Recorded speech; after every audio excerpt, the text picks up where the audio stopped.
দেখুন, আমরা এই অ্যাডমিনিস্ট্রেটিভ রিভিউ মিটিং নতুন সরকার দায়িত্ব নেওয়ার পরে রাজ্যের এটি আপনার প্রথম শিলিগুড়ি হয়েছে, তারপর দুর্গাপুর হয়েছে, কল্যাণী হয়েছে, নবান্ন সভাগৃহে আমরা করেছি। এটা আমাদের 5th মিটিং।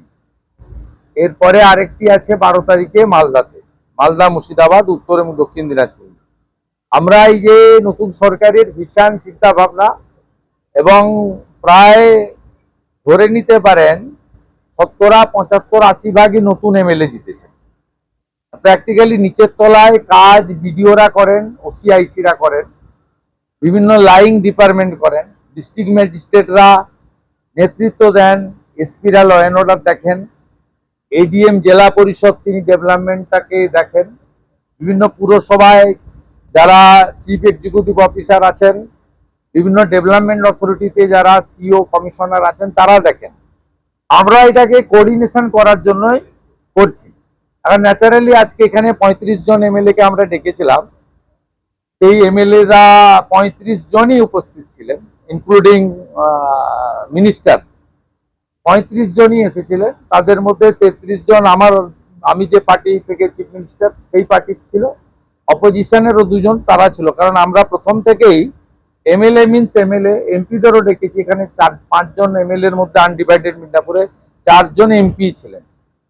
এবং একটা অপোজিশনের এমপি তো বলেই ফেললেন যে আপনারা আমাদের স্বাধীনতা দিয়েছেন কথা বলার আপনি, তাই আমি মন খুলে আজকে ডেভেলপমেন্ট ওরিয়েন্টেডই বলেছেন, খুব ভালো ভালো প্রপোজাল দিয়েছেন। ন্যাচারালি আমরা এই বন্ডিংটা তৈরি করতে চাইছি। নির্বাচনের সময় রাজনীতি হবে, সারা বছর কাজ করতে হবে। আমরা অনেক পিছিয়ে গেছি পশ্চিমবঙ্গ, কেন্দ্রীয় সরকারের নানা উন্নয়নমূলক কাজ থেকে পিছিয়ে গেছি, আমাদের নানা পরিকাঠামোগত উন্নয়ন থেকে পিছিয়ে গেছি, মানুষের মূল সুযোগ সুবিধা থেকে পিছিয়ে গেছি। থানাগুলো পার্টি অফিসে পরিণত হয়েছিল, পঞ্চায়েত অফিসগুলো কাটমানি কালেকশন সেন্টার হয়ে গেছিল, পৌরসভার কাজে কাউকে বিল্ডিং প্ল্যান নেওয়ার দরকার ছিল না যদি কাউন্সিলরকে বা নেতাদেরকে টাকা দিত। এই যে সম্পূর্ণ একটা ডিজাস্টার হয়েছিল গভর্নেন্সে, সেই জায়গাটা থেকে আমরা বের করে আনতে চাইছি যে আইনের শাসন করতে হবে, শাসকের আইন নয়। আমাদের ভালো মিটিং হয়েছে, প্রায় লং 11:40 থেকে 3টে পর্যন্ত মিটিং হয়েছে। এবং যেটা বলে আমি শেষ করব, এই ধরনের অ্যাডমিনিস্ট্রেটিভ মিটিং বিগত সরকারও করেছেন। এক একটা মিটিংয়ে 5 কোটি টাকা খরচ হয়েছে। এবং কলকাতা থেকে, ডুমুরজলা থেকে এখানে হেলিকপ্টার ব্যবহার করা হয়েছে। হেলিকপ্টারের ফুয়েলের রেট আপনি জানেন কত বেশি।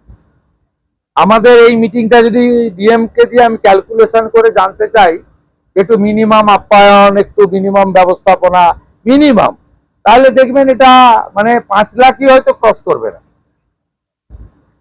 গোটা রাজ্য থেকে 7-8 হাজার করে পুলিশ আনতে হতো। আগের দিন থেকে বিভিন্ন কলেজ, স্কুল পুলিশে ভর্তি হয়ে যেত। তাদের ট্রান্সপোর্টেশন, তাদের ফুড, সব মিলিয়ে এই টাকাগুলো থাকলে কিছু স্ক্যান মেশিন, কিছু এক্সরে মেশিন রুরাল হেলথ সেন্টারে করা যায়। আমাদের চলার পথ পুরোটাই for the people, by the people, of the people. এই সরকার প্রো পিপুল, মানুষের জন্য যা করার করবে, আমাদের নিজেদের কিছু কোনো এজেন্ডা নেই। তাই ইউনাইটেড হয়ে গেছে ডেভেলপমেন্টের পক্ষে। যারা ডেভেলপমেন্টের বাইরে থাকবে তারা বিচ্ছিন্ন হয়ে যাবে। আমি তো বলছি, ঘাটালের এমপি তিনি একটা কথাই বলেছেন যে ঘাটাল মাস্টার প্ল্যান আমার কমিটমেন্ট ছিল। আমি ওনাকে বলেছি যে ঘাটাল মাস্টার প্ল্যান ইলেকশনে আমাদেরও কমিটমেন্ট ছিল। ঘাটাল, দাসপুর সব সিট আমরা জিতেছি। শীতল কপাট জিতেছেন, আবার তপন দত্ত জিতেছেন। আমরা ওটা করব। এখানে ক্রেডিট ডিসক্রেডিট কে কার ক্রেডিট হবে সেটা বড় কথা নয়। উনি প্রো ডেভেলপমেন্ট কথা বলেছেন, অন্য যারাও ছিলেন অপোজিশনে তারাও প্রো ডেভেলপমেন্টের কথা বলেছেন। আর মুখ্যমন্ত্রীর কাজই হচ্ছে ডেভেলপমেন্টের কাজটাকে ঠিকঠাক করে করা। ভোটের সময় রাজনীতি করব, তর্ক বিতর্ক হবে, আলোচনা সমালোচনা হবে, সারা বছর বিকাশের কাজ করব, উন্নয়নের।